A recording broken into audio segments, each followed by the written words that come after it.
Hey guys, as you can tell, it is the festive season, and I've always liked the idea of a fruitcake at Christmas, but I've never liked a fruitcake because they always put stuff in it. I don't like this fruit and nuts that I never liked, so I decided, if I want a fruitcake, I'm going to make my own, put my own fruit, my own nuts in it, my favorite stuff. I gave it a try, and it came out exceptional. And you know what? It's got to be the easiest fruitcake in the world. So let me show you how to do this.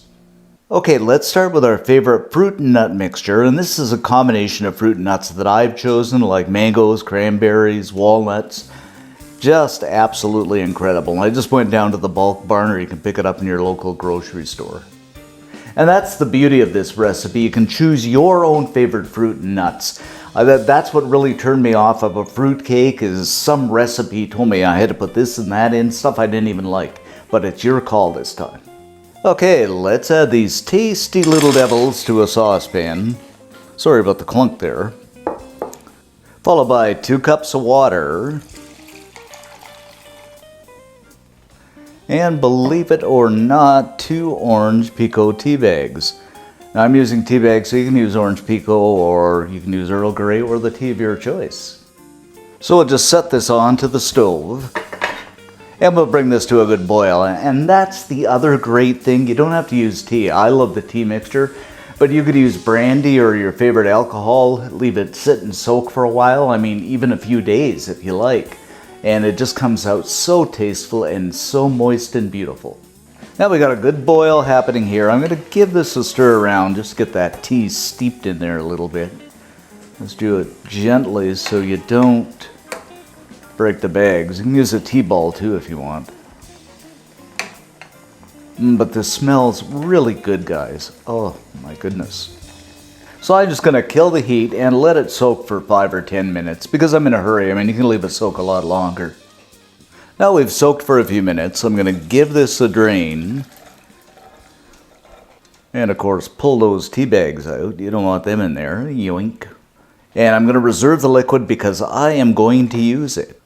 And I'm going to let these nuts cool down before I add them to my dry mixture. Otherwise, I'm going to start cooking the cake before it gets to the oven. Now we've cooled down here, and it still smells incredible. I'm going to add our cake mix to the mixer. Now, as you can tell, I'm using a box cake mixture here, and some people may say, well, what's he doing? I mean, for a couple of bucks, why reinvent the wheel? And it's just as good, and it actually does a really good job. I'm using Betty Crocker, and it's a golden. Keep the cake mix as neutral as possible. If I like Betty Crocker, you can use Duncan Hines. Betty Crocker, I used to go to school with her. Boy, could she skip. I remember. Oh, forget it. Anyway, let's continue. Crack in 4 eggs. Now the recipe actually calls for 3, but I'm adding 4 because I want this really moist.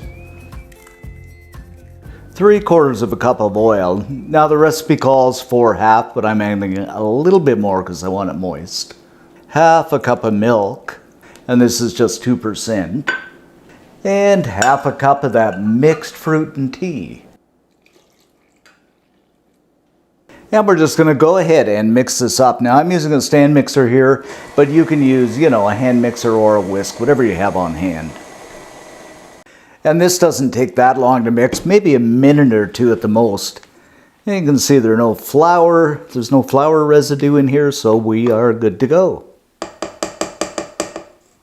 Now we're just going to add in our fruit and nuts.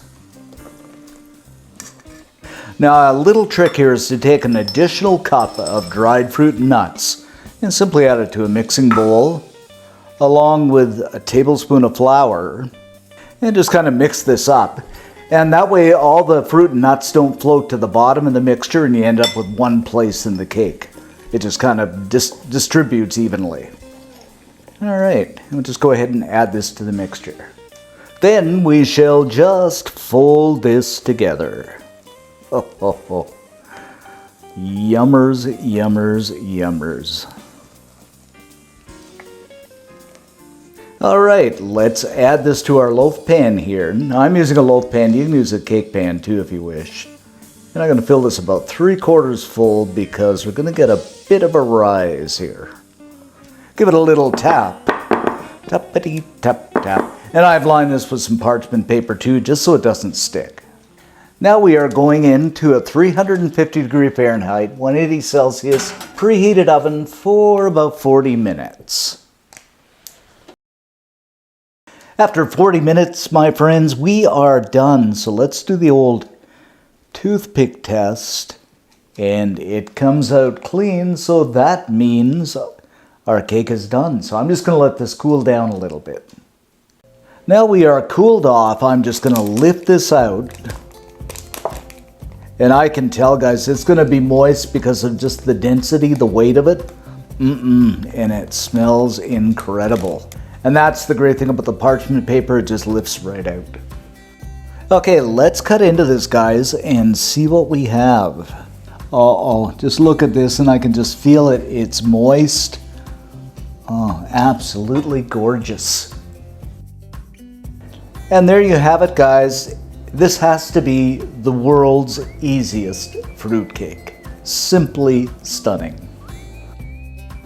And just look at this, guys. I can just feel it. It's so moist. And just look at that fruit in there.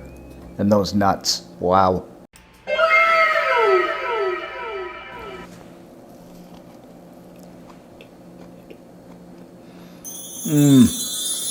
Now, this is my kind of fruitcake. It's got my favorite nuts. It's got my favorite fruit in it. It's moist. I just love the sponge. There's nothing you wouldn't like about this. Oh, this is good. So good for the festive season and the holidays. Wow. I gotta have more. So good. As always, for all the details on this recipe, head on over to cookandshare.com. As I say, great site. We're always improving it. If you haven't subscribed to the channel, please go ahead and do so and give us that thumbs up because it really helps us out. Thanks for watching, guys, and as always, stay safe and see you next time.